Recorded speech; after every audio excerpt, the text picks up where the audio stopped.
اب وہ گھر جانے والا تھا، آگے کیا کرنا تھا۔ سوری آواز تھوڑی عجیب سی آ رہی ہے، میں بیسکلی گھر پہ نہیں ہوں، یونیورسٹی میں نا ایک روم خالی تھا، وہاں بیٹھ کے ریکارڈنگ کر رہی ہوں۔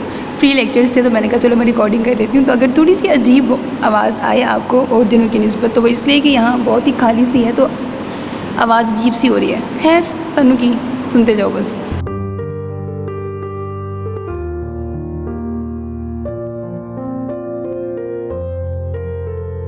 سلام میرے عزیز listeners, welcome back to your own channel Self Belief, which is specially made for novel lovers. Today is the second last episode of the novel Saak, so let's start it. وہ ابھی لباس تبدیل کیے فارغ ہوا تھا، کمرے سے نکلا اور موبائل پر انگلیاں پھیرتا سیڑھیاں اترتا لاؤنج میں پہنچا۔ نظریں گھڑی پر گئیں، 6 بج رہے تھے، اب تک سب آنے ہی والے تھے۔ اس نے ارد گرد چکر کاٹتے ہوئے سوچا، کھڑکی سے باہر جھانکا جہاں شام پل پل تاریک ہو رہی تھی۔ اس کا دل بڑھنے لگا، عجیب سی بے چینی رگ و پے پر اترنے لگی۔ اس نے چکر کاٹنا چھوڑا اور صوفے پر جا بیٹھا۔ ابھی بمشکل 5 منٹ گزرے تھے کہ گیٹ کھلنے کی آواز آئی اور یکے بعد دیگرے گاڑیاں رکنے کی آواز۔ وہ تیزی سے اپنی جگہ سے اٹھ کھڑا ہوا اور مردان خانے کے داخلی دروازے کے پاس جا کھڑا ہوا۔ حویلی کی عورتیں سب سے پہلے ایک جانب سے سر جھکائے اندر زنان خانے کی جانب بڑھ گئیں۔ بی جان اور صبور خانم اسے دیکھتے ہی حیرانی سے رک گئیں۔ بخیر راگلے بچے، تم کب آئے؟ وہ مسکراتا ہوا بی جان کے گلے لگا تو وہ خوشی سے اس کا ماتھا چومتے ہوئے بولی، بخیر راگلے بی جان، ابھی کچھ دیر قبل ہی آنا ہوا ہے۔ وہ بی جان کو جواب دیتا صبور خانم سے ملنے لگا۔ دروازے سے جب مرد آنے لگے تو صبور خانم اس سے علیحدہ ہوئے زنان خانے کی جانب بڑھ گئی۔ وہ سب سے ملا مگر منتظر نظریں اب تک دروازے پر تھیں۔ عطا اللہ خان نے اس کی بے چینی کو بھانپ لیا۔ خیریت ہے برخوردار؟ انہوں نے شال کندھے سے اتاری اور ایک جانب کھڑے ملازم کے حوالے کر دی جو اس کی تہ لگانے لگا۔ سفیر کہاں ہے؟ اس نے حیرانی سے پوچھا۔ باہر گاڑیوں کے آس پاس سفیر کا نام و نشان تک نہ تھا۔ وہ تو ڈیرے ہوگا۔ عطا اللہ خان کے بجائے جواب زمان خان کی جانب سے آیا تھا، مگر وہ تو اس کی بات ادھوری رہ گئی جب باہر سے چلانے کی اور رونے پیٹنے کی آواز آئی۔ یہ آواز رشید کی ہی تھی۔ کیا ہو رہا ہے یہ؟ عطا اللہ خان اپنی جگہ سے اٹھ کھڑے ہوئے۔ زمان خان بہرام کی تقلید میں ہی باہر کی جانب بڑھے۔ سائیں غضب ہو گیا، رشید عرف شیدے نے روتے ہوئے کہا۔ کیا ہو گیا ہے بکو؟ عطا اللہ خان باہر نکل آئے۔ بہرام کو ایک جانب کرتے انہوں نے آگے بڑھ کر غصے سے کہا۔ کسی انہونی کا خوف ان کے دل کو ستا رہا تھا۔ سائیں چھوٹے سرکار، سائیں ان کا قتل ہو گیا، سائیں ڈیرے پر۔ وہ روتے ہوئے سارا واقعہ بیان کر گیا، پھر سیدھا ان کے قدموں میں آ بیٹھا۔ عطا اللہ خان نے یہ سوچنا چاہا کہ شاید یہ کوئی مذاق ہے، کوئی فضول مذاق۔ کتنی دیر وہ وہیں ساکت کھڑے رہے۔ بہرام کے اٹھے ہاتھ پہلو میں جا گرے۔ کہنے سننے کو بچا ہی کیا تھا؟ زنان خانے سے رونے کی آواز آ رہی تھی، بی جان کے چیخنے چلانے کی آواز۔ کھڑکی کے پاس کھڑی صبور خانم بھی وہیں زمین پر بیٹھتی چلی گئی۔ عمر بھر کی کمائی لٹ گئی تھی۔ حویلی کا بڑا دروازہ کھل رہا تھا۔ بہرام نے سپاٹ نظریں اٹھا کر سامنے دیکھا جہاں بخش کچھ لوگوں کے ہمراہ ایک چارپائی اٹھائے انہی کی جانب چلا آ رہا تھا۔ عطا اللہ خان کا سر سائیں سائیں کرنے لگا۔ انہوں نے بمشکل برابر میں کھڑے زمان کا سہارا لیے خود کو قابو کیا۔ چارپائی ان کے سامنے رکھتی گئی تھی۔ کوئی کڑیل جوان اس پر لیٹا ہوا تھا۔ اوپر دیا کپڑا اور چادر سرخ ہو چکے تھے، انتہا سے زیادہ سرخ۔ بہرام تیزی سے آگے بڑھا، پاس پہنچ کر لوگوں کو ہٹاتا وہ تیزی سے اس پر دی چادر ہٹانے لگا۔ چادر کے ہٹنے کی دیر تھی، اس کے قدم لڑکھڑا گئے۔ اس نے تیزی سے ہاتھ بڑھا کر اس کی نبض محسوس کرنی چاہی مگر کچھ محسوس نہ ہوا۔ زمان خان ڈاکٹر کو بلانے کا کہہ رہے تھے، سب چلا رہے تھے، چیخو پکار جاری تھی۔ لالا آپ ہمیشہ آنے میں دیر کر دیتے ہیں، خفکی سے بھرپور آواز ارد گرد گونجی۔ اس نے محسوس کیا کہ آنکھوں کے گوشے بھیگتے جا رہے ہیں۔ اس کے اندر عجیب وحشت، عجیب خاموشی پھیلنے لگی۔ کون کیا کہہ رہا تھا، کیا کر رہا تھا، اسے خبر نہ تھی۔ وہ بس سن سا گھٹنوں کے بل اس کے قریب آ بیٹھا۔ توبہ بھی نصیب نہ ہوئی۔ وہ بہت دھیمے سے اس کی بند آنکھیں دیکھتا بڑبڑایا، پھر تیزی سے اٹھ کر اس کا ماتھا چومتا اندر چلا گیا۔ 2 پل بھی یہاں رہتا تو ضبط کھو دیتا، اور ایسا وہ نہیں چاہتا تھا۔ سلیمان خان کو اس نے دروازے کے پاس ساکت کھڑے دیکھا۔ وہ ایک نظر انہیں دیکھتا تیزی سے اوپر کی جانب بڑھ گیا۔ سفیر کا جسد خاکی حویلی کے وسیع لان کے بیچوں بیچ پڑا تھا۔ حویلی میں لوگوں کا ہجوم بڑھتا جا رہا تھا۔ جسے خبر ہو رہی تھی وہ آتا جا رہا تھا۔ عطا اللہ خان کو زمان خان سنبھالے ہوئے تھے۔ بی جان کے رونے کی آواز آ رہی تھی۔ سبیر خانم یوں ہی سپاٹ بیٹھی تھی اور کشف کو سمجھ ہی نہیں آ رہا تھا کہ سفیر کی موت پر آنسو بہائے یا اپنی محبت کی موت پر۔ یہ آپ نے کیا کر دیا مرتضیٰ؟ وہ ہلکی آواز میں بڑبڑائی۔ رونے کو بہانہ مل گیا تھا۔ اس کی آنکھ سے آنسو لڑیوں کی مانند نکلنے لگے۔ کمرے میں گہرا اندھیرا تھا، باہر کے اندھیرے سے بھی زیادہ۔ سناٹا اس کا دل چیر رہا تھا، لہو لہان ہو رہا تھا۔ اس نے آنکھیں نیچے پھر کھڑکی کی جانب چلا آیا، پردے سرکا کر نیچے جھانکا جہاں لوگ جمع ہو رہے تھے۔ بیچوں بیچ ایک چارپائی پڑی ہوئی تھی۔ وہ لاش بہرام کا دل بھر آیا۔ اسے لگا سفیر کی آنکھیں بھلے ہی بند ہیں مگر ارد گرد کمرے میں پھیلا سناٹا اور جیسے خود سفیر کی ذات اس سے سوال کر رہی تھی، اسے اس بات کا قصوروار ٹھہرا رہی تھی کہ آپ کیوں مجھے ہدایت کی راہ پر نہ لا سکے، کیوں اس انتظار میں رہے کہ روبرو ملاقات کریں گے۔ آپ کو مجھ سے روبرو ملنا تھا نا، لیں مل لیں۔ سوال و جواب بڑھتے جا رہے تھے۔ وہ ہارے جواری کی مانند زمین پر آ بیٹھا، سر ہاتھوں میں دیے اس نے درد سے پھٹتے سر کو سنبھالنے کی کوشش کی۔ آنکھیں شدت غم سے لال ہو رہی تھیں۔ لالا آپ بہت برے ہیں، ایسا کرتا ہے کوئی؟ ایک اور باز گشت اسے سنائی دی۔ اس نے کانوں پر سختی سے ہاتھ جما دیے۔ بس کر جاؤ سفیر، مذاق بند کرو، واللہ مجھے اس برے خواب سے جگا دو۔ وہ آنکھیں سختی سے بند کیے نفی میں سر ہلانے لگا۔ باہر کی چیخو پکار اور لہو کی بو اندھیرے کی طرح ہی تیزی سے بڑھتی جا رہی تھی۔ ملال بڑھتا جا رہا تھا۔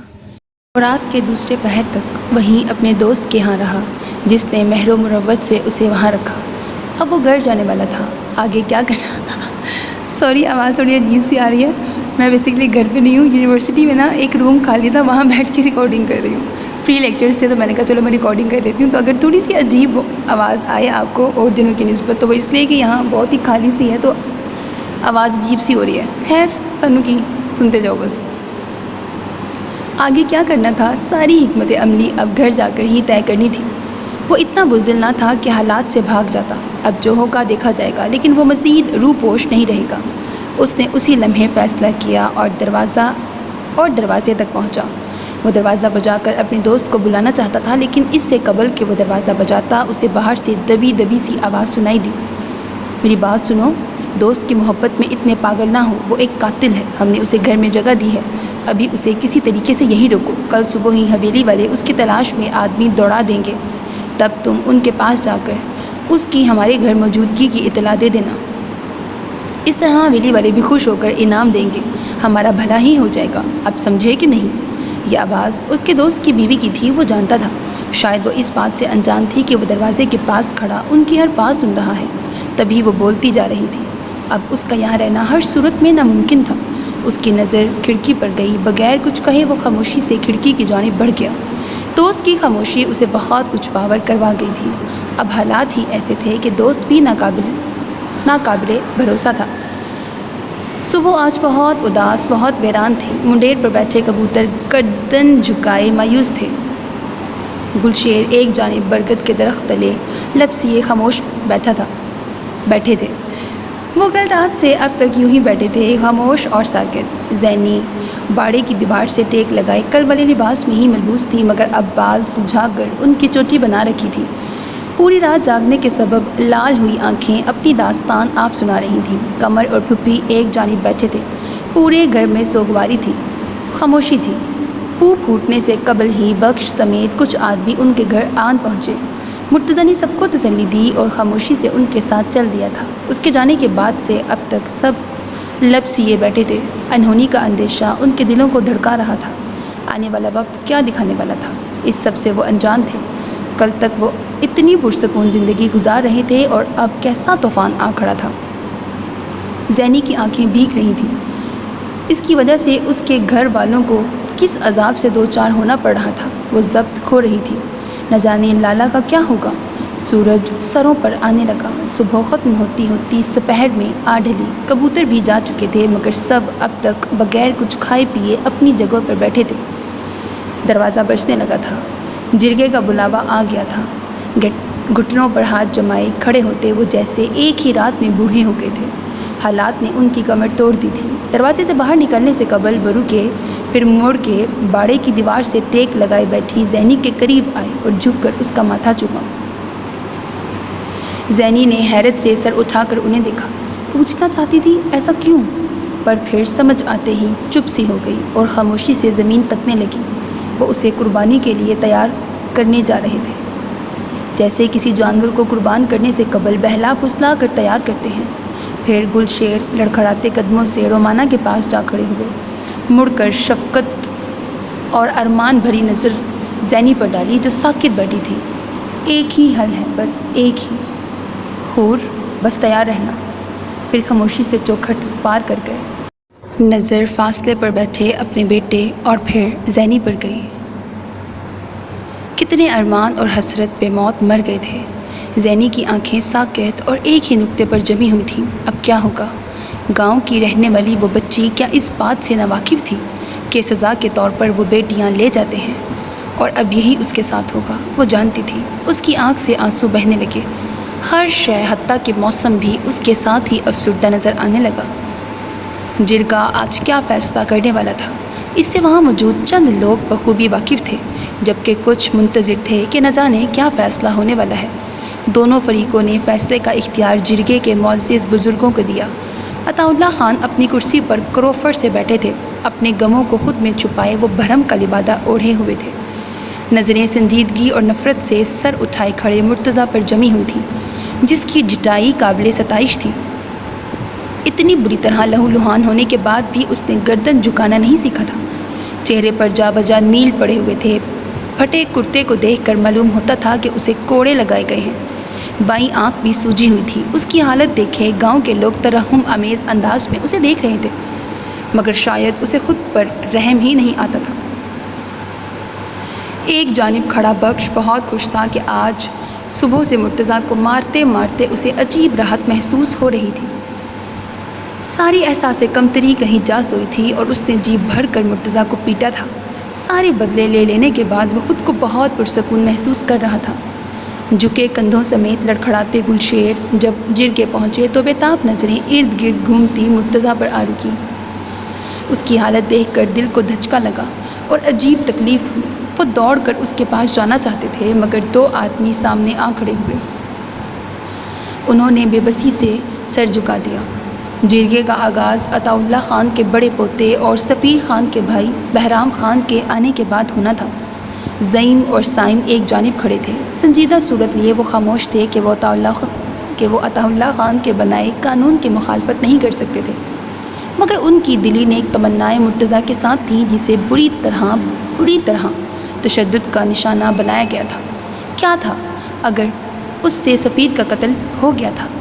شاید اس کی زندگی اتنی ہی تھی، مگر یہ ناخدا کون ہوتے ہیں کسی کی زندگی اور جزا و سزا کا فیصلہ کرنے والے؟ مگر قبیلے، جرگے کے قانون اور عطا اللہ خان کی اقدار و روایات کی محبت ایسی کہ وہ کچھ کہہ نہیں پائے۔ چند ثانیے انتظار میں سرک گئے۔ چہمگوئیاں جاری و ساری تھیں جب کسی گاڑی کے ہارن بجنے پر ہجوم کا ایک بڑا حصہ تیزی سے دوسری جانب ہوا۔ اگلے ہی پل جیپ کو بریک لگائی گئی۔ گاڑی کا دروازہ کھلا اور کالے کرتا شلوار میں ہلکی ہلکی شیپ اور سنجیدہ آنکھوں سمیت بہرام خان باہر نکلا۔ خاکی شال کو جھٹک کر سیدھا کیا اور مضبوطی سے زمین پر قدم جمائے ناک کی سیدھ میں چلتا عطا اللہ خان کے ساتھ آ بیٹھا۔ آنکھیں سنجیدہ تھیں اور نظروں میں سرد تاثر تھا۔ محض ایک بار آنکھیں اٹھا کر اس نے سامنے کھڑے مرتضیٰ کو دیکھا تھا۔ وہ یہاں آنا ہی نہیں چاہتا تھا، مگر عطا اللہ خان کے مجبور کرنے پر اسے یہاں آنا پڑا، ورنہ اس جرگے سے اسے کوئی دلچسپی تھی نہ سزا سے۔ وہ مرتضیٰ کی تفتیش خود کرنا چاہتا تھا، مگر اس بات کی اجازت اسے نہ ملی۔ مجبوراً اسے اس جرگے میں شرکت کرنی پڑی۔ جرگے کا آغاز ہوا چاہتا ہے، بخش نے عطا اللہ خان کے اشارے پر آواز بلند کہا تو مجمع کو سانپ سونکھ گیا۔ بخش نے گواہ ہونے کے سبب رشیدے سمیت سب سے پہلے گواہی دی۔ وہ واقعہ بیان کرتا جا رہا تھا اور عطا اللہ خان کے ماتھے کی رگیں واضح ہوتی جا رہی تھیں۔ یہ اس بات کی گواہی تھی کہ وہ بمشکل خود پر ضبط کیے بیٹھے ہیں۔ مرتضیٰ بس خاموشی سے انہیں سن رہا تھا۔ یہی حال گلشیر کا تھا۔ جب مرتضیٰ کی بولنے کی باری آئی تو وہ شدت ضبط سے ہونٹ کھینچ گیا۔ ایک نظر بھرے مجمع پر ڈالی۔ کیا وہ اتنا بے غیرت تھا کہ اپنی بہن کی عزت یوں سرعام اچھالتا؟ اس کی غیرت نے گوارا ہی نہ کیا۔ خود گلشیر بھی خاموش کھڑے تھے، بیٹی کے باپ جو تھے۔ کچھ لمحے خاموشی کی نظر ہوئے، پھر ایک دم مرتضیٰ نے سپاٹ چہرہ اٹھایا اور عطا اللہ خان کی آنکھوں میں آنکھیں ڈالے عام سے لہجے میں اعتراف کر گیا، میری ان سے بحث ہو گئی تھی۔ اپنے دفاع کی خاطر میں نے گلدان سے ان پر ایک وار کیا تھا، جس کی وجہ سے ان کا سر پھٹ گیا اور وہ موقع پر مر گئے، بس یہی وجہ تھی۔ وہ ایسے اعتراف کر رہا تھا، لہجہ ایسا تھا جیسے کسی مقابلے کو جیتنے کی خبر سنا رہا ہو۔ عطا اللہ خان غصے سے اپنی جگہ سے اٹھے۔ اس سے قبل وہ کوئی غلط قدم اٹھاتے یا اسے کچھ کہہ پاتے، بہرام نے ان کا بازو تھامے انہیں روکا۔ انہوں نے بے بسی سے اسے دیکھا۔ بہرام نے نفی میں سر ہلائے انہیں ٹوک دیا۔ وہ پہلو میں اٹھا ہاتھ واپس گراتے بیٹھ گئے۔ ایک بار پھر ہجوم میں چہمگوئیوں کا آغاز ہو گیا تھا۔ چند لمحے یوں ہی شور بلند رہا، پھر جرگے اور گاؤں کے معزز بزرگ اٹھ کھڑے ہوئے۔ سزا تو بس دو ہی ہے، خون کے بدلے خون یا خون کے بدلے دیت بریکٹ رقم۔ ایک بزرگ بولے تو سب نے اسبات میں صحیح لایا۔ سردار صاحب آپ بتائیں کہ آپ لوگ کیا چاہتے ہیں، خون کے بدلے خون یا دیت؟ یہ دیت ہے یا دیت ہے، اس میں سے کچھ ہے، ٹھیک ہے؟ عطا اللہ خان نے ہنکارا بھرا، مڑ کر ایک نظر سلیمان خان اور زمان خان کی جانب دیکھا، دوسری نظر ساتھ سنجیدہ صورت لیے بیٹھے بہرام خان پر ڈالی، پھر شال جھٹکتے اٹھ کھڑے ہوئے۔ جگر کے ٹکڑے کی موت نے کمر توڑ کر رکھ دی تھی، مگر رسم دنیا ہے جو جھک جائے کچلا جاتا ہے۔ تبھی انا کا پرچم بلند رکھنے کو خود بھی سیدھے کھڑے تھے۔ مرتضیٰ اور گلشیر منتظر نظروں سے لب سیے انہیں دیکھ رہے تھے۔ گلشیر کے کندھے جھکتے جا رہے تھے۔ ہم بنی چاہتے ہیں، مجمع کو سانپ سونگ گیا۔ بہرام نے جھٹکے سے سر اٹھا کر انہیں دیکھا۔ مرتضیٰ اور گلشیر نے بیک وقت ایک دوسرے کو دیکھا۔ گلشیر شدت ضبط سے آنکھیں میچ کر، یہ غلط بات ہے، خون کا بدلہ خون ہے، میری جان لے مگر میری بہن مت مانگے۔ مرتضیٰ کی آنکھوں سے شرارے نکل رہے تھے۔ عطا اللہ خان محظوظ انداز میں مسکرائے، نشانہ صحیح جگہ جا لگا تھا۔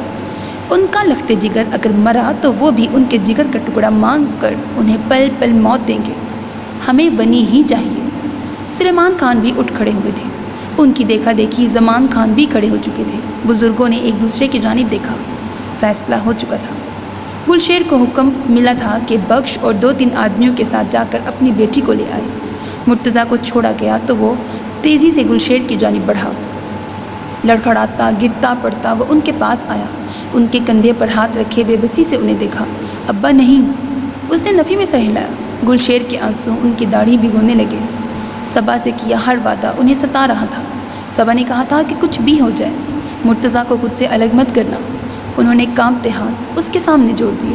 تجھے تیری ماں کی قسم ہے، تو آج مجھے روکے گا نہیں، تو کچھ نہیں کہے گا، کوئی سچ نہیں بولے گا۔ ان کی قسم پر وہ بے بسی سے ان کا چہرہ دیکھنے لگا۔ وہ اپنی بیٹی کی قربانی دے رہے تھے، اس کے لیے۔ ابا وہ مر جائے گی، وہ گھٹی آواز میں بولا۔ نہیں مرتی وہ، میں جانتا ہوں، اس کی تربیت صبا نے کی ہے، میں نے کی ہے۔ ایسی مشکلوں اور ایسے حالات سے نہیں مرے گی وہ، لیکن اگر تو نے اپنی جان دے دی تو وہ ضرور مر جائے گی۔ انہوں نے کتنی قسمیں، کتنے وعدے دیے، اس کے سوچنے سمجھنے اور بولنے کی قوت ہی چھین لی تھی۔ اس کا ہاتھ پہلو میں آ گرا۔ ابا، وہ پلٹے تو مرتضیٰ چلایا۔ وہ ان کے پیچھے جانا چاہتا تھا، انہیں روکنا چاہتا تھا، مگر بخش کے اشارے پر 2 آدمی اسے قبضے میں لے چکے تھے۔ بہرام تیزی سے کھڑا ہوا۔ وہ جانے والا تھا جب اسے عطا اللہ خان کی آواز سنائی دی۔ تم کہیں نہیں جا سکتے۔ ان کی آواز میں چٹان سی سختی تھی۔ وہ بغیر پلٹے ہونٹ چبانے لگا۔ یہاں بیٹھو، واپس آ کر۔ اب کی بار وہ مزید سخت لہجے میں بولے۔ زعیم اور سائم تو خاموشی سے واپس چلے گئے۔ مزید کچھ بھی برداشت کرنا ان کے بس سے باہر کی بات تھی۔ یہی غنیمت تھی کہ وہ پچھلے کچھ گھنٹوں سے وہاں خاموش کھڑے تھے۔ ہوش کریں آغا جان، بنی مانگ لینے سے یا اس لڑکے کی جان لے لینے سے ہمیں ہمارا سفیر واپس نہیں مل جائے گا۔ بہرام سخت لہجے میں بولا۔ وہ ان رسومات کے سخت خلاف تھا۔ اس کا بس نہیں چلتا تھا کہ آغا جان کی ان رسومات کے خلاف اٹھ کھڑا ہو، مگر وہ ان کے ادب و احترام کے سبب مجبور تھا۔ اب تم ہمیں سکھاؤ گے کہ کیا کرنا ہے اور کیا نہیں؟ وہ تیز لہجے میں بولے۔ مجمع کو سانپ سونگ چکا تھا۔ سب خاموشی سے بس تماشا دیکھ رہے تھے۔ بہرام نے ہونٹ کچلے۔ تو ٹھیک ہے، آپ اس لڑکی کا نکاح زعیم سے کروا دیں یا سائم سے، آخر کو انہی کا پوتا تھا۔ بھلا کا ڈھیٹ، ہمیں سختی پر مجبور نہیں کرو، ورنہ کیا ورنہ؟ ان کی دھمکی پر وہ تیزی سے بولا۔ اس کا ماتھا ٹھنکا تھا۔ ورنہ تمہاری مور جان کو طلاق دلوا دیں گے۔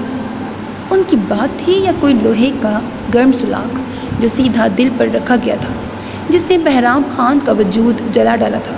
اس کا دل پھٹنے لگا۔ اپنا مطلب نکالنے کو، کسی کی زندگی برباد کرنے کو لوگ کس حد تک چلے جاتے ہیں؟ اس نے بس خاموش نظریں سلیمان خان پر ڈالی، جو نظریں چرا گئی۔ ایک بیٹے کو کھو کر اب وہ مزید دکھ نہیں اٹھا سکتے تھے۔ جانتے تھے اگر بہرام خان نے عطا اللہ خان کی بات نہ مانی تو وہ اسے جائیداد سے آگ کر دیں گے۔ ایسے میں وہ ہمیشہ کے لیے اس سے دور ہو جائیں گے۔ اگر اب سر جھکا لیں گے تو آگے دکھ اٹھانے سے بچ جائیں گے۔ بہرام تمسخر سے مسکرایا، پھر سر جھٹکتا سپاٹ اور سرد انداز میں واپس کرسی پر جا بیٹھا۔ ہرنی جیسی آنکھوں میں خوف ہی خوف تھا، بدن پر کپ کپی تاری تھی تو دل ڈوبتا جا رہا تھا۔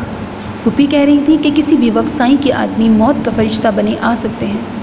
پھوپھی کی جس بات نے اسے سب سے زیادہ خوف زدہ کیا وہ یہی تھی کہ وہ اسے ان سے چھین کر لے جائیں گے اور پھر کبھی یہاں نہیں آنے دیں گے۔ اس کا گھر، اس کی گڑیا، اس کے کپڑے، اس کی سہیلی، اس کے ابا اور اس کا لالا۔ ابھی تو اسے گڈی اور گڈا کی شادی بھی کروانی تھی، لیکن اب پھپھو یہ کیا کہہ رہی تھی؟ وہ پھوپھی کا ہاتھ مضبوطی سے تھام کر بیٹھ گئی۔ پھوپھی مجھے چھپا دیں، مجھے اپنے دوپٹے میں چھپا لیں، میں نہیں جاؤں گی پھوپھی، حویلی والے بہت ظالم ہیں۔ معصومیت اور خوف کے ملے جلے امتزاج سے بولتی وہ رومانہ میں سمٹتی جا رہی تھی۔ رومانہ بھی اسے خود سے لپٹائے ہوئے تھی، جیسے اسے کہیں جانے نہیں دیں گی۔ رونا بند کر زینی، میں تجھے کہیں نہیں جانے دوں گا۔ تو جانتی ہے تیرے رونے سے مجھے درد ہوتا ہے، تو کیوں رو رہی ہے؟ قمر اس کے برابر بیٹھا اور اس کا رخ اپنی جانب موڑے اس کے آنسو پوچھے۔ رومانہ نے اسے آنکھیں دکھائیں، پھر سختی سے بولی، قمر اندر جا۔ قمر نے نفی میں سر ہلایا۔ پھوپھی میں سمی کے گھر چھپ جاتی ہوں۔ وہ چارپائی سے اٹھی تو ایک دم ہی قمر نے اس کا ہاتھ تھام لیا۔ اس نے مڑ کر قمر کی جانب دیکھا جو اسے نظر انداز کیے یوں ہی اس کا ہاتھ تھامے رومانہ کے سامنے آ کھڑا ہوا۔ اس کی کلائی کے زخم میں درد ہوا تو اس نے نامحسوس انداز میں ہاتھ چھڑوانا چاہا۔ امی تو ان لوگوں کے آنے سے پہلے ہی مسجد لے جا کر ہمارا نکاح کروا دے، میں اپنی زینی کو یہاں سے دور لے کر چلا جاؤں گا، وہ مضبوط لہجے میں بولا۔ زینی نے گھبرا کر ہاتھ اس کے ہاتھ سے نکالا۔ تو پاگل ہو گیا ہے قمر، سائیں تجھے مار دے گا، سائیں کے بندے تم دونوں کو ڈھونڈ کر مار دیں گے۔ رومانہ کے لہجے میں ہزاروں خوف اور اندیشے چھپے ہوئے تھے۔ امی میں قمر کی بات دبا دی گئی۔ بس کر قمر، چپ رہ، تو میری عمر بھر کی کمائی ہے، میں تجھے سائیں کے ہاتھ نہیں چڑھنے دوں گی۔ رومانہ سخت لہجے میں بولی۔ وقت برہنہ تلوار بنا ان کے سروں پر لٹک رہا تھا، کسی بھی لمحے وہ تلوار ان پر آ گرنی تھی۔ اور یہ امی، یہ کیوں اس رسم کی بھینٹ چڑھے، کیوں؟ رومانہ نے آگے بڑھ کر اس کے چہرے پر تھپڑ دے مارا۔ وہ بے یقینی سے ان کی جانب دیکھنے لگا۔ زینی خاموش کھڑی تھی۔ ایک بار کی بات سمجھ نہیں آتی تجھے؟ 4 جماعتیں پڑھ کر مجھے پڑھانے چلا ہے، وہ تنفر سے بڑبڑائی۔ تبھی لکڑی کا دروازہ زور زور سے بجنے لگا۔ دستک جاری تھی اور وہ سن ہوئے کھڑے تھے۔ دروازے کے پار اس کی قسمت کھڑی تھی۔ کیا یہی تھا اس کا نصیب؟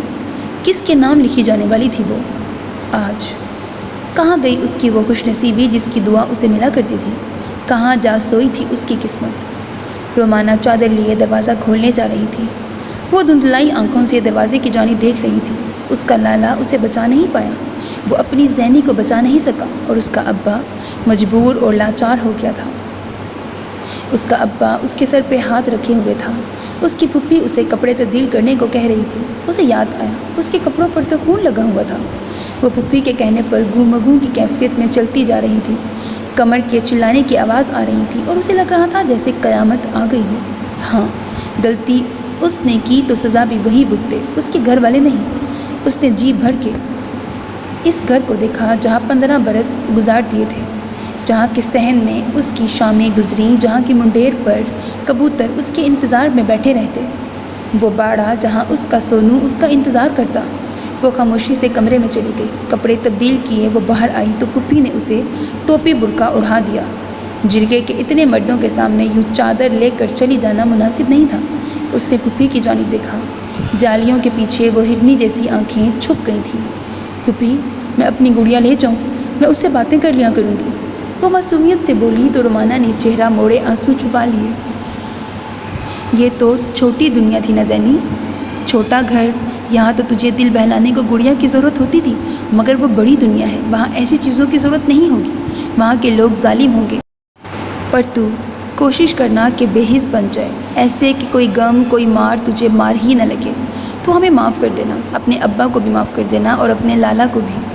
رومانہ تلخ حقیقت بیان کرتی اس کے خوابوں کا گلا گھونٹ رہی تھی۔ کبھی غلطی سے بھی خود کو توبہ لڑکیوں کی چیخیں، کبھی غلطی سے بھی خود کو ان کی بہو نہ کہہ دینا۔ تم بہو نہیں ہو حویلی کی، تم بس بنی ہو، اور بنی کسی کی بیوی نہیں ہوتی، وہ بس ملازمہ ہوتی ہے۔ اپنے ابا کے ساتھ چوکھٹ پار کرتے اس کے کانوں میں باز گشت جاری تھی، تم بس بنی ہو۔ وہ ابا کے پیچھے چھپتی، بخش کی غلیظ نظروں سے خود کو بچاتی جرگے آ پہنچی۔ سب کی نظریں اس کی جانب اٹھیں، جن میں سب سے بے تاب نظریں مرتضیٰ کی تھیں۔ وہ اس تک پہنچنا چاہتا تھا، پر اس کی آنکھوں میں ڈھیروں ملال اتر آیا۔ مولوی آ چکے تھے۔ عطا اللہ خان کے اشارے پر خاموشی چھا گئی۔ نکاح کا آغاز ہوا تو سب سے پہلے زینی سے رضامندی لی گئی۔ زنیش کیسر ولد کیسر احمد، آپ کا نکاح سردار بہرام خان ولد سلیمان خان کے ساتھ باعوض حق مہر 25,000 روپے سکہ رائج الوقت طے پایا، کیا آپ نے قبول کیا؟ جہاں زنیش کیسر نام پر وہ چونکی، وہیں پورے مجمع میں ایک بار پھر چہمگوئیاں شروع ہو گئیں۔ گلشیر، یہ کیا مذاق ہے؟ عطا اللہ خان کے سوال پر گلشیر خاموشی سے سر جھکا گئے، جبکہ مرتضیٰ نے آنکھیں میچ لیں۔ یہ وہ لمحہ تھا جس سے وہ دونوں خوف کھاتے تھے۔ گلشیر نے نظریں اٹھائیں اور نہ جانے کتنی ہمت جمع کی۔ یہ سچ ہے سرکار، بے شک میں اس کا باپ نہیں ہوں، مگر میں نے بہت محبت سے اسے پالا ہے۔ وہ مزید بولنا چاہتا تھا، جب بیچ میں ہی ٹوک دیا گیا۔ صحیح ہے لڑکی، تو بول۔ اب وہ سن سی بیٹھی زینی سے نخوت سے گویا ہوئے، جس کو آج بس دھچکے ہی لگ رہے تھے۔ اس نے شکوہ کناں نظریں اٹھا کر سامنے دیکھا۔ مرتضیٰ رخ موڑ گیا، وہ کچھ کہنے کی حالت میں نہیں تھا۔ زینی نے سر جھٹکا، بھرے دل سے اس نے سر اسپات میں ہلا کر رضامندی دی۔ گلشیر کا کانپتا ہاتھ وہ اپنے سر پر محسوس کر سکتی تھی۔ مرتضیٰ نے اس کی جانب نہیں دیکھا تھا، ہاتھوں کی مٹھیاں بھینچے وہ ضبط کی آخری منازل طے کر رہا تھا۔ اب ایجاب و قبول کی باری بہرام کی تھی۔ اس نے خاموش نظریں اٹھا کر کچھ فاصلے پر بیٹھی اس ڈھکی چھپی لڑکی کو دیکھا، پھر نظریں چرا لیں۔ اسے عطا اللہ خان کی دھمکی یاد آئی، نہ چاہتے ہوئے بھی وہ اس ظلم میں برابر کا شریک ٹھہرا۔ اسے خود پر افسوس ہو رہا تھا، لیکن وائے افسوس کہ وہ کچھ نہیں کر سکتا تھا۔ یہاں نکاح مکمل ہوا، وہاں وہ کسی کی طرف دیکھے بغیر خاموشی سے اٹھا اور جیپ میں جا بیٹھا۔ چند لمحے بعد ہی اس کی جیپ دھواں چھوڑتی جا رہی تھی۔ عطا اللہ خان کے لیے یہی بہت تھا کہ وہ نکاح کر چکا ہے، اب جا کر انہیں سکون ملا تھا۔ تماشا ختم ہو چکا تھا اور کسی کی زندگی برباد ہونے والی تھی۔ جرگے کے بزرگوں کے جانے کی دیر تھی، آہستہ آہستہ ہجوم چھٹنے لگا۔ بت بنی بیٹھی زینی کے وجود میں حرکت ہوئی، وہ اٹھی اور تیزی سے مرتضیٰ کے پاس چلی آئی۔ مرتضیٰ بھی مڑا اور اس کی جانب دیکھا، آنکھیں سرخ ہوتی جا رہی تھیں۔ مجھے اس بات سے انجان ہی رہنے دیں کہ میرا حقیقی باپ کہاں ہے، مجھے بس یہی محسوس کرنے دیں کہ آپ ہی میرے اپنے ہیں۔ اس کی آواز آنسوؤں سے بھیگی ہوئی تھی۔ مرتضیٰ نے خود پر قابو پایا، ہمیں معاف کر دینا، مجھے معاف کر دینا۔ مرتضیٰ نے اس کے سر پر پیار سے ہاتھ رکھا۔ زینی اب باقاعدہ ہچکیوں سے رو رہی تھی۔ میں کچھ نہیں کر سکا، وہ ہلکی آواز میں بڑبڑاتا مڑ گیا۔ زینی کی رخصتی وہ نہیں دیکھ سکتا تھا۔ اگر رخصتی ایسی ہوتی تھی تو وہ دعا کر رہا تھا کہ کوئی بیٹی ایسے رخصت نہ ہو۔ وہ اسے منجدار میں ڈبو کر جا چکا تھا۔ وہ ایسے مسافر کی طرح تھی جسے بیچ منجدار چھوڑ دیا گیا تھا، بے آسرا، بے سہارا اور بے یار و مددگار۔ گلشیر سے ملنے کے بعد وہ اسے یوں ہی نم آنکھوں سمیت چھوڑے بڑے لوگوں کی بڑی سواری پر بیٹھ کر جا چکی تھی۔ زمین پر گھٹنوں کے بل گرتے گلشیر نے تڑپ کر رب سے فریاد کی تھی کہ اب کسی بیٹی کی رخصتی یوں نہ ہو، کوئی بیٹی یوں اس رسم کی بھینٹ نہ چڑھے۔ ان کا دل بھر رہا تھا۔ آسمان کی جانب دیکھتے وہ دھیمے انداز میں بڑبڑائے، آج تم سے محبت کا قرض ادا کر دیا صبا، آج اپنی محبت کو تیری محبت پر لٹا دیا اس گلشیر نے۔ کمرے میں اندھیرا کیے آج وہ اپنی محبت کا ماتم منا رہی تھی جو بے موت ہی مر گئی تھی۔ حویلی والے کیا اب دوبارہ کبھی مرتضیٰ کی شکل دیکھیں گے؟ نہیں، مر کر بھی نہیں۔ اور ایسے میں اس کی محبت کا کیا؟ آنسو ان نیلے نین کٹوروں سے نکلتے عارض بھگوتے جا رہے تھے اور دل تھا کہ ڈوبتا چلا جا رہا تھا۔ آنے والا وقت کیا کیا دکھانے والا تھا، یہ سوچ اس کا دل ہلا رہی تھی۔ وہ کب تک اس منہ سوڑ جذبے کی لگام تھامے رکھے گی؟ آخر کب تک؟ لا تعداد سوچیں ذہن کی کوری سلیٹ پر ابھر رہی تھیں۔ اور وہ بس آنسو بہاتی سن بیٹھی تھی۔ اسے سمجھ نہیں آ رہا تھا ان حالات کے لیے مرتضیٰ کو قصوروار ٹھہرائے یا اپنے نصیب کو۔ دن ڈھل گیا تھا، پرندے مسکن کو لوٹ گئے تھے، زندگی سب کو لیے اپنی ڈگر پر رواں تھی، مگر نہ جانے اسے کیوں یہاں لے آئی تھی۔ اب نہ جانے اس کی زندگی اسے کیا کیا دکھانے والی تھی۔ وہ بہرام خان جس نے اسے ایک بار بچایا بھی تھا، کیا اب وہ اپنی ونی کو بچائے گا؟ اسے ٹھوکر لگی تو وہ گر گئی، ہوش کی دنیا میں لوٹی تو پرشکوہ حویلی کا داخلی دروازہ سامنے تھا اور وہ انہی سیڑھیوں کے پاس گری ہوئی تھی۔ ذہن 5 ماہ پیچھے چلا گیا۔ وہ اپنے آم سے گھر کے کمرے کی چھت پر چڑھنے کے جتن کر رہی تھی۔ کونے میں دیوار سے کچھ باہر کو ابھری اینٹیں اوپر تک جاتی تھیں۔ وہ بمشکل ان پر پاؤں رکھ پائی تھی۔ اوپر کی 2 اینٹوں کو پکڑ کر نیچے پاؤں رکھنا پھر اوپر کی طرف جانا اس کے لیے مشکل تھا۔ چوتھی کوشش پر وہ بری طرح گری۔ دروازے سے اندر آتے گلشیر دوڑ کر اس کی جانب آئے۔ ہائے میری بچی، شفیق آواز، اٹھو لڑکی اور اندر دفع ہو۔ کرخت آواز پر وہ چونکی۔ خواب ختم ہو چکا تھا، اب حقیقت کا دور آ پہنچا تھا، جہاں تھامنے یا اٹھانے کو کوئی نہیں تھا، جہاں گر کر خود اٹھنا تھا۔ وہ ہاتھ جھاڑتی اٹھی۔ داخلی دروازے سے اندر داخل ہوتے ہی لمبی راہداری 2 حصوں میں تقسیم ہو جاتی تھی۔ اس نے زنان خانے کا رخ کیا۔ زنان خانے پہنچی تو سب سے پہلے اس کا سامنا تخت پر بیٹھی بی بی سرکار سے ہوا، جن کی متورم آنکھیں بیتے کل کی داستان سنا رہی تھیں۔ انہوں نے نخوت سے اسے دیکھا۔ سر تا پاؤں اسے دیکھتی وہ پہچان گئی کہ یہ لڑکی جرگے کا فیصلہ ہے۔ خجستہ، ارے او خجستہ! وہ اسے نظر انداز کیے چلائیں۔ اگلے ہی پل درمیانی عمر کی عورت وہاں دوڑی چلی آئی۔ ایک نظر اسے دیکھا، پھر تندہی سے بی بی سرکار کو۔ اس کا برقع اتروا اور اسے اس کے رہائش کا دکھا۔ یہ مجھے حویلی کے کسی کمرے میں نظر نہ آئے۔ روبینہ کو بھیج، میں اس سے بات کرنا چاہتی ہوں۔ انہوں نے اسے سرے سے نظر انداز کیے رکھا، مگر وہ جانتی تھی کہ اسی کی بات ہو رہی ہے۔ روبینہ غالباً حویلی کی کوئی ملازمہ ہی تھی۔ چلو آؤ میرے ساتھ۔ خجستہ کا لہجہ عام اور کچھ نرم تھا۔ اسے کچھ حوصلہ ملا، تبھی بی بی جان کی چنگھاڑتی آواز سنائی دی۔ مہمان آئی ہے یہ جو اتنی محبت برت رہی ہے تو؟ ان کی آنکھوں سے شرارے نکل رہے تھے۔ خجستہ گڑبڑائی، معافی بی بی سرکار۔ انہوں نے ہاتھ جھلایا تو وہ اس کی جانب پلٹی۔ چل لڑکی! زینی کے دل میں جو موہوم سی امید جاگی تھی وہ اسی لمحے ختم ہو گئی۔ یہاں تو سب حکم کے غلام تھے۔ خجستہ کی رہنمائی میں چلتی وہ لمبی راہداری کے کونے میں بنے کمرے کے سامنے آ رکی۔ خجستہ نے مڑ کر اسے دیکھا، پھر کنڈی کھول دی۔ ہاتھ مارا تو دروازہ کھلتا گیا۔ اندر گھپ اندھیرا تھا۔ اس کا دل ڈوب کر ابھرا۔ آزمائشوں کے سفر کا آغاز ہو گیا تھا۔ اس نے جی کڑا لیا۔ اب چاہے آر ہو یا پار، رہنا تو یہی تھا اور اپنی غلطی کا کفارہ ادا کرنا تھا۔ وہ غلطی جو اس سے سرزد ہو گئی تھی، سفیر کو قتل کرنے کی غلطی۔ ہاں، گناہ وہ تب ہوتا جب اس نے ناحق اسے مارا ہوتا، مگر اب تو محض یہ غلطی ہی تھی۔ آج سے تم یہی رہو گی۔ وہ ارد گرد دیکھتی، اب خاصے نرم لہجے میں گویا ہوئی۔ شاید وہ دیکھ رہی تھی کہ آس پاس کوئی ہے یا نہیں، تبھی کسی کو نہ پا کر اس کا لہجہ نرم ہوا تھا، جو شاید اس لہجے کا خاصا تھا۔ اندھیرا بہت ہے، تم رہ لو گی؟ جانے سے پہلے وہ مڑی تھی اور کسی خدشے کے زیر اثر اسے دیکھا۔ وہ چند لمحے خاموشی سے اسے دیکھتی رہی۔ خجستہ نے گہرا سانس بھرا۔ نہ بھی رہ پاؤ تب بھی عادت ڈال لینا۔ وہ گہرا سانس بھرے رہ گئی۔ خجستہ اب پل پل دور جاتی نظر آ رہی تھی۔ اس نے سر جھٹکا اور اندر چلی آئی۔ کمرے میں گپ اندھیرا تھا۔ اس نے آنکھوں کو جھپک جھپک کر خود کو ماحول کا عادی کرنا چاہا۔ کمرے میں اوپر واحد روشن دان تھا جس سے روشنی چھن چھن کر آ رہی تھی۔ واحد وہی روشنی تھی جو اس جگہ کو تاریک نہیں ہونے دے رہی تھی۔ اس نے اب کمرے کا جائزہ لیا۔ کمرے میں کچھ پرانا ساز و سامان تھا، ٹوٹا پھوٹا سامان جو کاٹ کباڑ تھا، اور ان سب کے بیچ شاید وہ خود بھی۔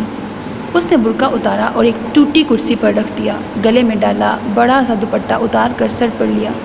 وہ اپنی پورے کمرے میں گھومنے ہی والی تھی ابھی کہ اسے چوکھٹ پر آہٹ کا احساس ہوا۔ فوراً چہرہ ڈھانپ کر مڑی تو دروازے پر کوئی عورت کھڑی تھی۔ تندہی سے اسے گھورتی وہ زینی کو عجیب سی لگی۔ چل لڑکی، وہ تیز لہجے میں بولی۔ زینی نے حیرانی سے اسے دیکھا۔ اس سے پہلے وہ اس کے کہنے پر عمل کرتی، وہ عورت تیزی سے اس کے پاس آئی اور اسے بازو سے پکڑا۔ گرفت اتنی مضبوط تھی کہ زینی کی جان نکلنے لگی۔ وہ سخت انگلیاں بازو کی جلد میں گھستی محسوس ہو رہی تھیں۔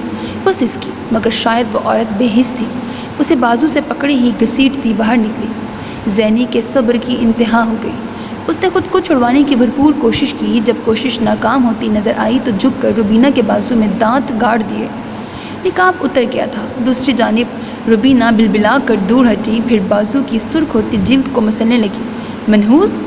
روبینہ غصے سے بولی۔ روبینہ کو اپنی جانب پر تولتا دیکھ کر زینی کے پاؤں میں برق رفتاری آ گئی۔ اگلے ہی لمحے وہ دوڑی۔ لمبی راہداری میں وہ پیچھے دیکھے بنا دوڑتی جا رہی تھی۔ راہداری کے سرے پر مڑی تو مقابل سے زوردار ٹکر ہوئی۔ اگلے ہی لمحے وہ گرتے گرتے سنبھلی۔ برگد کا درخت خاموش تھا۔ پرندے اداس تھے۔ ہر شے پر ایسی تاریکی پھیل رہی تھی کہ الامان۔ اداس شام کا حصہ بننے پر ہر شے اداس نظر آ رہی تھی۔ برگد کے سائے تلے بیٹھے گلشیر خاموش تھے۔ زینی غیر مرئی نقطے پر جما رکھی تھی۔ لب سختی سے آپس میں پیوست اور آنکھیں خاموش تھیں، یوں جیسے کوئی لٹا ہوا جواری ہو، بے ساز و سامان مسافر، یا دکھ کی کوئی گہری المناک داستان ہو۔ وقت جیسے رک گیا تھا، اور یوں لگتا تھا کہ جہاں زینی سب چھوڑ گئی ہے وہیں سب کچھ رک گیا ہے۔ وہ وقت، وہ سماں، وہ گھڑی۔ کونے میں اٹاری کی دیوار کے ساتھ ٹیک لگائے زمین پر سر جھکائے بیٹھا مرتضیٰ خاموش تھا۔ زخموں سے خون رسنا بند ہو گیا تھا، مگر ایسے لگ رہا تھا کہ اب کی بار زخم روح پر لگایا گیا ہے، اور یوں جیسے دل پر تیز دھار چھری چلائی جا رہی ہو، جس میں برچھی کی کانٹ تھی جو اس کی روح کو تار تار کر رہی تھی۔ دل میں حد سے زیادہ غم اور دکھ تھا۔ شدت غم سے کلیجہ منہ کو آنے والا تھا۔ حالت بتا رہی تھی کہ مسافر سب لوٹا آیا ہے۔ رومانہ کی حالت بھی ان سے مختلف نہ تھی۔ جبکہ قمر شام کا گیا اب تک لوٹ کر واپس نہیں آیا تھا، رومانہ کو قمر کا غم بھی کھائے جا رہا تھا۔ کبھی دل میں آتا کہ مرتضیٰ سے کہیں قمر کو ڈھونڈ لائے، مگر مرتضیٰ کی حالت دیکھ کر وہ کہہ نہ پائی۔ نہ جانے قمر کہاں تھا اور کس حال میں تھا۔ انہیں زینی کے ساتھ ساتھ قمر کا غم بھی ڈستا جا رہا تھا۔ کچھ پل یوں ہی صرف ہو گئے اور پھر گلشیر گھٹنوں پر ہاتھ جمائے بمشکل اٹھے۔ لڑکھڑاتے ہوئے وہ مرتضیٰ کی جانب چلے آئے۔ مرتضیٰ نے سر اٹھا کر خالی نظروں سے انہیں دیکھا، پھر سر دوبارہ واپس گرا لیا۔ مرتضیٰ کی حالت دیکھ کر گلشیر کا دل بھر آیا۔ وہ اس کے ساتھ ہی زمین پر بیٹھتے چلے گئے۔ چند پل یوں ہی خاموشی سے گزر گئے، پھر مرتضیٰ کو گلشیر کی کانپتی ہوئی آواز سنائی دی۔ میرے پاس کوئی اور راستہ نہیں تھا، مجھے معاف کر دو۔ مجھے کچھ سجھائی نہ دیا۔ تمہاری قربانی میں نہیں دے سکتا تھا، اور اس کی قربانی میں نے بہت بھرے دل سے دی ہے۔ میں خود کو اس کے لیے کبھی معاف نہیں کر سکتا۔ جسے دل میں رکھنے، جسے زندگی بھر محبت دینے کا وعدہ میں نے خود سے کیا تھا، اس وعدے کو پورا نہ کرنے پر جتنا دکھ مجھے ہے تم سوچ نہیں سکتے۔ میں وہ بدقسمت باپ ہوں جس نے اپنی ایک اولاد کو بچانے کے لیے دوسری کی قربانی دے دی، اور میں اس معاملے میں بڑا بے بس نکلا۔ آواز میں آنسوؤں کی آمیزش ہو چکی تھی۔ مرتضیٰ بس خاموشی سے انہیں سن رہا تھا۔ اس نے کچھ بولنا ضروری خیال نہ کیا۔ گلشیر بولتے جا رہے تھے اور اسے ہر شے بتاتے جا رہے تھے۔ وہ اس سے اپنی مجبوری کا رونا رو رہے تھے۔ مرتضیٰ کا دل پسیجا۔ ہر کوئی اپنی جگہ مجبور تھا۔ ہر کوئی اپنی مجبوری میں اتنا مجبور تھا کہ اگلے بندے کو لاچار اور بے بس بنا کر بھی مجبور ہی رہتا تھا۔ گلشیر بولنے کے بعد خاموش ہوئے۔ کچھ پل مرتضیٰ کے بولنے کا انتظار کرتے رہے، مگر جب وہ کچھ نہ بولا تو اٹھ گئے۔ ان کے جانے کے بعد مرتضیٰ نے اپنا سر اٹھایا۔ دھندلی آنکھوں کے پار اس نے بوڑھے گلشیر کو چوکھٹ پار کرتے دیکھا، پھر یاسیت سے سر واپس گھٹنوں میں گرا دیا۔ اسے آئی جی صاحب کا فون آیا تھا۔ ڈرگ سمگلنگ اور لڑکیوں کی تسکری والے کیس میں اہم پیش رفت سامنے آئی تھی، جس کے سبب اسے فوراً اسلام آباد کے لیے نکلنا پڑا تھا۔ اس وقت فرض سر پر سوار ہو چکا تھا۔ فرض کے سامنے وہ یہ بھی بھول گیا تھا کہ کل اس کی زندگی میں کیسا سیاہ دن آیا تھا، اور بدلے میں اس نے کسے کھویا تھا، اور آج اس کی زندگی میں کس نئے فرد کا اضافہ ہوا تھا۔ S S P Bahram Khan کو یاد تھا تو بس یہی کہ فرض نے اسے للکارا ہے۔ اسے فرض کی للکار سے زیادہ اہم اس کے لیے کچھ نہیں تھا، خود اس کی اپنی ذات بھی نہیں۔ اپنا مختصر سامان لیے وہ بغیر اطلاع دیے جا چکا تھا۔ شام ڈھلے آغا جان کو اس کی غیر موجودگی کا علم ہوا تو انہیں گمان ہوا کہ شاید وہ ناراض ہو کر گیا ہے، اور یہی حویلی کے باقی لوگوں کو لگ رہا تھا کہ وہ خفا ہو کر گیا ہے اور اب کی بار جلد لوٹ کر نہیں آئے گا۔ زوردار تصادم کے نتیجے میں وہ بمشکل گرتے گرتے سنبھلی۔ پھر نظریں اٹھا کر دیکھا تو تقریباً 23 سال کی خوبصورت لڑکی سامنے کھڑی حیرانی سے اس کی جانب دیکھ رہی تھی۔ کشف حیرانی سے اس کی جانب دیکھ رہی تھی جو اس سے بھی زیادہ حیران نظر آ رہی تھی۔ عام سا لباس پہنے وہ خوبصورت سی لڑکی اسے آج پہلی مرتبہ اس حویلی میں نظر آئی تھی۔ کون تھی وہ؟ کشف اس سے پوچھنا چاہتی تھی مگر وہ بار بار پیچھے مڑ کر دیکھ رہی تھی۔ روبینہ کو پاس آتا دیکھ کر وہ اس کے پیچھے چھپنے لگی۔ مجھے بچا لیں، خدا نہ مجھے بچا لیں، یہ عورت میری دشمن بنی ہوئی ہے، مجھے نہیں معلوم کیوں، لیکن یہ پاگلوں کی طرح میرے پیچھے پڑ چکی ہے۔ وہ خوف اور غصے کے ملے جلے امتزاج سے بولتی اس کے پیچھے سمٹتی جا رہی تھی۔ کشف اس کے مسلسل بولنے پر بوکھلا گئی۔ دیکھیں آپ سیدھی کھڑی ہوں اور اب بتائیں کیا ہوا ہے۔ تب تک روبینہ بھی وہاں پہنچ چکی تھی۔ ہانپتی کانپتی روبینہ نے رک کر سانس بحال کیا، پھر سر اٹھا کر اس کی جانب دیکھا۔ آپ اسے چھوڑ دیں، یہ لڑکی بنی ہے، اس کی جان تو میں اپنے ہاتھوں سے لوں گی۔ آپ کو نہیں معلوم بی بی جی یہ کتنی چلاک لڑکی ہے، روبینہ تیکھے لہجے میں بول رہی تھی۔ زینی نے غصے سے اسے دیکھا، نہ جانے وہ اس سے کون سے بدلے لے رہی تھی۔ کشف نے اچنبھے سے اسے دیکھا، پھر سمجھتے ہی تلخی سے مسکرائی۔ روبینہ جائیں یہاں سے، وہ متوازن لہجے میں بولی۔ روبینہ پاؤں پٹکتی وہاں سے چلی گئی۔ کشف نے اسے جاتے دیکھا، پھر رخ موڑ کر اپنے پیچھے چھپی زینی کو دیکھا۔ وہ مرتضیٰ کی بہن تھی، خوبصورت کیسے نہ ہوتی، مگر جس بات نے کشف کو حد سے زیادہ پریشان کیا وہ اس لڑکی کی کم عمری تھی۔ وہ کتنی چھوٹی اور لابوالی سی لڑکی تھی، آنکھوں میں چمکتے وہ جگنوں اور امیدوں کے دیے، وہ تو شاید لفظ بنی کی حقیقت سے بھی آشنا نہیں تھی۔ مرتضیٰ کتنا اچھا تھا تو کیسے اس نے گوارا کر لیا کہ اس کی چھوٹی سی بہن بنی ہو جائے۔ کشف کا سر چکرا رہا تھا۔ زینی اس کی پل پل بدلتی حالت کو دیکھے پریشان ہو گئی۔ کشف نے جب زینی کو پریشان دیکھا تو فوراً خود کو سنبھالا۔ وہ اس ننھی لڑکی کو مزید پریشان نہیں کرنا چاہتی تھی۔ کیا نام ہے آپ کا؟ وہ نرم لہجے میں بولی تو زینی چونکی۔ کیا اس حویلی میں نرم لہجے میں بات کرنے والے لوگ بھی ہیں؟ اس نے دل ہی دل میں سوچا۔ پھر نظر کشف پر گئی جو شاید اس کے جواب کی منتظر تھی۔ ایک دم ہی اسے جرگے میں کھلنے والی حقیقت دوبارہ یاد آئی۔ اس کا دل ڈوبا۔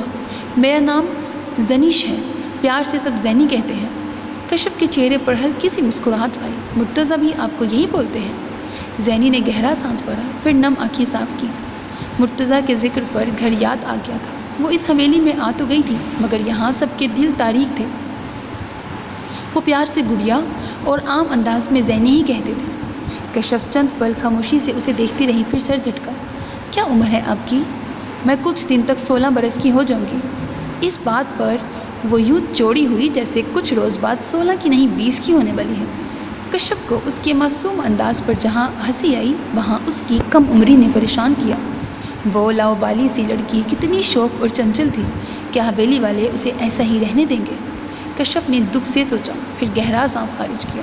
اسی لمحے وہ خود سے وعدہ کر چکی تھی کہ خواہ جو بھی ہو وہ مرتضیٰ کی بہن کا خیال خود سے بڑھ کر رکھے گی۔ شاید تبھی وہ کسی حد تک اس محبت کا حق ادا کر پائے۔ اب کہاں جا رہی تھی آپ؟ چند پل یوں ہی خاموشی کی نظر ہو گئے جب کشف کی آواز دوبارہ سنائی دی۔ نہ جانے کہاں، مجھے تو یہ عورت لے کر جا رہی تھی۔ اس نے پیچھے کی جانب اشارہ کیا تو کشف حیرانی سے مڑی۔ پیچھے کھڑی روبینہ زبردستی مسکرائی۔ وہ بی بی سرکار بلا رہی ہیں اسے۔ اس نے ہاتھ ہلاتے ہوئے یوں اشارہ دیا جیسے بی بی سرکار کا کمرہ ساتھ ہی موجود ہو۔ کشف نے سر اسپات میں ہلایا، پھر مڑ کر زینی کو دیکھا۔ ہمارا تعارف پھر کبھی صحیح، خیال سے جائیے گا، کوئی بھی مسئلہ ہو تو ہمیں بتائیے گا۔ اس بات پر اس نے باقاعدہ مڑ کر روبینہ کی جانب دیکھا۔ جہاں روبینہ سٹ پٹائی وہیں زینی نے اپنی بے ساختہ امڑ آنے والی مسکراہٹ دبائی۔ سر اسپات میں ہلاتی وہ روبینہ کے پیچھے چل دی۔ کشف خاموشی سے کھڑی اسے راہداری میں پل پل خود سے دور جاتا دیکھ رہی تھی۔ وہ سوچ رہی تھی کہ اب چاہے کچھ بھی ہو اسے ہر صورت میں زینی کی حفاظت کرنی ہے، زیادہ نہ صحیح تو کچھ ہی صحیح مگر مرتضیٰ سے محبت کا قرض ادا کرنا ہے۔ خاموش صبح حویلی پر اتری۔ صبح کچھ غیر معمولی تھی۔ حویلی کے ملازم حیرانی سے اونچی فصیل پر جمع کبوتر دیکھ رہے تھے۔ یہ کبوتر آج پہلی مرتبہ یہاں آئے تھے اور جب سے آئے تھے گردن اٹھا اٹھا کر ارد گرد دیکھنے میں مگن تھے۔ بخش کوارٹر سے نکلا تو ملازموں کو سر اٹھائے حویلی کی اونچی فصیل کی جانب دیکھتے ہوئے پایا۔ ان کی نظروں کے تعاقب میں دیکھا تو وہاں لا تعداد کبوتر تھے۔ کیا کر رہے ہو؟ بخش حاکمانہ اور تیز انداز میں بولا تو تمام ملازم چونکے۔ وہ کبوتر، مالی نے کبوتروں کی جانب اشارہ کیا۔ پہلے کبھی نہیں دیکھے، کام کرو سب اپنا۔ وہ غصے سے بولتا مردان خانے کی جانب بڑھ گیا۔ ہاں کام کرو بابا، شاید آج کے دن کے لیے ہی آ بیٹھے ہوں۔ ایک ملازم اپنے کام کو لگتا تیزی سے بولا تھا۔ مالی نے گہرا سانس بھرا، یہ بھی ہے۔ کندھے اچکائے وہ بھی اپنے کام میں مصروف ہو گیا، مگر وہ کیا جانے کہ اب تو کبوتروں نے اس حویلی کا راستہ دیکھ لیا تھا۔ اب تو روز وہ یہی پائے جائیں گے۔ کئی بار انسانوں سے زیادہ گہرا تعلق پرندوں اور جانوروں سے ہوتا ہے۔ ایک بار دانہ کیا ڈال لو، یہ عمر بھر کو آپ کے مانو وفادار بن جاتے ہیں۔ پھر چاہے آپ کہیں بھی چلے جاؤ، آپ کی خاک چھانتے چھانتے آپ کے پیچھے آ جائیں گے۔ روشن دان سے باہر جھانکتی زینی نے سر جھٹکا اور گہرا سانس بھرا۔ وہ یہاں سے اس فصیل کو دیکھ سکتی تھی جس پر اس کے دوست آ بیٹھے تھے۔ اس کا جی چاہا ان کے پاس جائے، انہیں خود پر بیتا سب سنائے۔ 2 روز پہلے تک زندگی کیا تھی اور اب اتنا بدل گئی تھی کہ سوچا بھی نہیں تھا۔ حویلی میں کل سے اسے کسی نے ہاتھ بے شک نہیں لگایا تھا، مگر طنز اور طعنے اس کا دل دکھانے کو کافی تھے۔ اس کے گھر والوں کے لیے طرح طرح کی باتیں کی جا رہی تھیں، مگر وہ خاموش تھی۔ وہ انہیں کیا کہہ سکتی تھی بھلا؟ اس معاملے میں وہ کل سے خود کو بے بس ہی محسوس کر رہی تھی۔ کون جانے آنا والا وقت اپنی جھولی میں کیا کیا چھپائے ہے۔ یونیورسٹی میں معمول کا ہنگامہ تھا، وہی روز بروز کی چہل پہل۔ طالبات اپنے اپنے پسندیدہ کاموں میں مشغول تھے، کچھ کو زعیم اور سائم نامی بلا کی غیر موجودگی سکون دیے ہوئے تھی۔ ایسے میں کیفیٹیریا کا ماحول بھی آج خاصا خوشگوار تھا۔ سامنے کی جانب لگے چوتھے بینچ پر بلاخر وہ بیٹھی اسے نظر آئی۔ سر جھکائے گلاس میں اسٹرا ہلاتی وہ خاموش بیٹھی باہر کی جانب دیکھ رہی تھی۔ آنکھوں میں اداسی اور بیزاریت واضح تھی۔ وہ اپنا بیگ سنبھالتی اس کی جانب چلی آئی۔ اگلے 2 منٹ میں وہ اس کے سامنے تھی۔ اس نے سر اٹھا کر پاس کھڑی صفا کو دیکھا، پھر ہلکا سا مسکرائی۔ میں یہاں بیٹھ جاؤں؟ صفا نے رسمی مسکراہٹ چہرے پر سجائی۔ تانیہ نے اسپات میں سر ہلایا تو وہ کرسی گھسیٹتی اس کے سامنے بیٹھ گئی۔ کیسی ہو؟ اس نے بیگ میز پر رکھتے ہوئے پوچھنا ضروری سمجھا۔ بس ٹھیک ہی ہوں، زعیم کے بغیر دل نہیں لگتا۔ آخر میں وہ قدرے دھیمی آواز میں بڑبڑائی اور اسٹرا گلاس میں گھمانے لگی۔ صفا خاموشی سے اسے دیکھ رہی تھی۔ اس کا کام آسان ہو چکا تھا۔ وہ جو پوچھنا چاہ رہی تھی خود تانیہ اس مدعے پر آ پہنچی تھی۔ صفا نے چہرے پر پریشانی سجائی اور میز پر قدرے آگے بازو ٹکا کر بیٹھی۔ ہتھیلی پر تھوڑی جمائی وہ دلچسپی سے تانیہ کی جانب دیکھنے لگی۔ خیریت ہے؟ زعیم اور سائم پچھلے 3 روز سے یونیورسٹی نہیں آ رہے؟ میرا مطلب ہے کہ خیریت تو ہے نا؟ تانیہ کے گھورنے پر اس نے جلدی سے بات مکمل کی۔ اس کے بات مکمل کرنے پر تانیہ کچھ پرسکون نظر آئی، پھر کرسی کی پشت سے ٹیک لگا لی۔ کہاں یار، زعیم کے فرسٹ کزن کی ڈیتھ ہو گئی ہے، کہا جا رہا ہے کہ قتل تھا۔ اس کی بات پر صفا چونکی، چہرے پر واضح حیرانی نظر آئی۔ حیرانی کے ساتھ ساتھ اب چہرے پر پریشانی بھی جگہ لے چکی تھی۔ کیا قتل؟ اس کے کسی سے دشمنی تھی کیا؟ اس نے حیرانی سے پوچھا۔ تانیہ نے نفی میں سر ہلایا۔ ہو بھی سکتی ہے، جب اتنی بڑی حویلی ہو اور باپ دادا پورے گاؤں کا فیصلہ کرتے ہوں تو کہیں نہ کہیں دشمن نکل ہی آتے ہیں۔ وہ بے نیازی سے کندھے اچکاتے بولی۔ صفا چونکی۔ کیسے فیصلے؟ تانیہ نے اسے گھورا۔ وہ اب اکتا گئی تھی۔ یہ سوال و جواب کا سلسلہ۔ وہ پٹھان ہے نا، ان کے ہاں جرگے کا فیصلہ زعیم کے دادا وغیرہ کرتے ہیں۔ یہ وہاں کا اصول ہوتا ہے کہ سردار فیصلہ کرتا ہے۔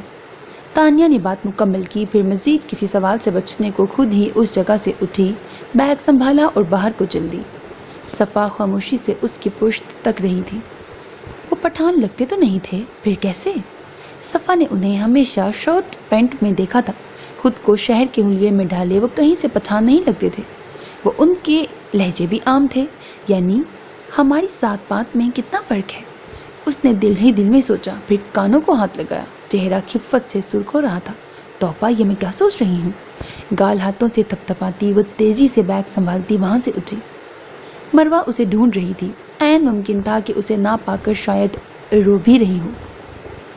ناشتے سے لے کر برتن دھونے اور پھر دوپہر کا کھانا تیار کرنے سے لے کر کھانا لگانے اور برتن دھونے ہیں، پھر صفائی کرنی اور شام کا کھانا تیار کرنا اور برتن لگانا ہے، پھر انہیں دھونا ہے۔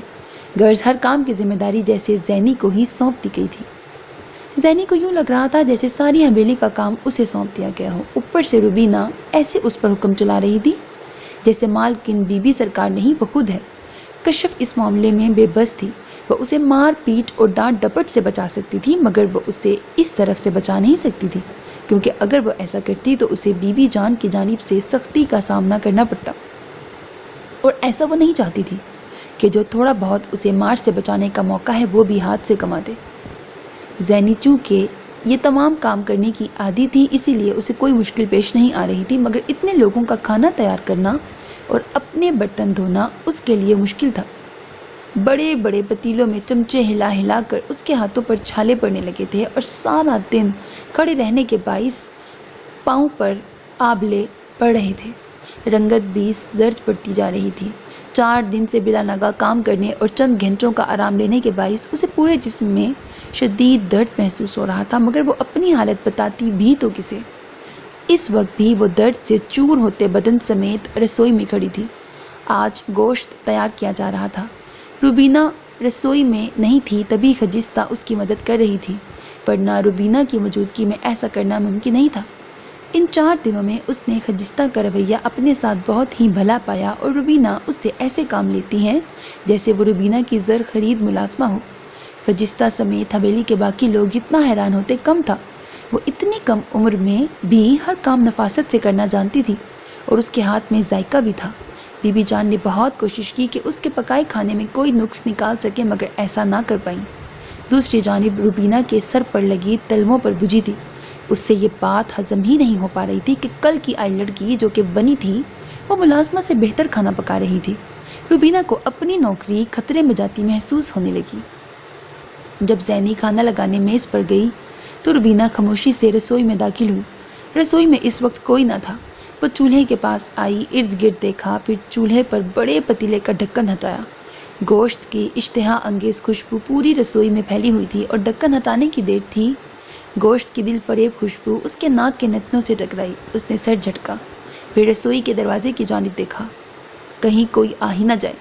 تیزی سے ہاتھ بڑھائے، 7 بڑے مسالے کے ڈبے سے نمک مٹھی میں بھر کر سالن میں انڈیل دیا۔ جلدی جلدی چمچ سے ہلایا، پھر ڈھکن واپس پتیلے پر دیے، خاموشی سے جیسے آئی تھی ویسے ہی باہر نکل گئی۔ سو میرے عزیز listeners, this was the end of second last episode of the novel ساکھ۔ مجھے امید ہے آپ کو ناول پسند آ رہا ہے۔ کل انشاءاللہ تعالیٰ اس کا لاسٹ میگا ایپیسوڈ دوں گی جو کہ بہت لینتھی ہوگا۔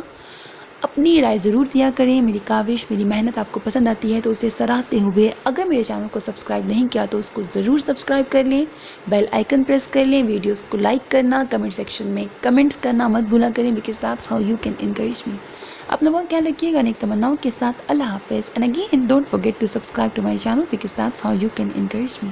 اللہ حافظ۔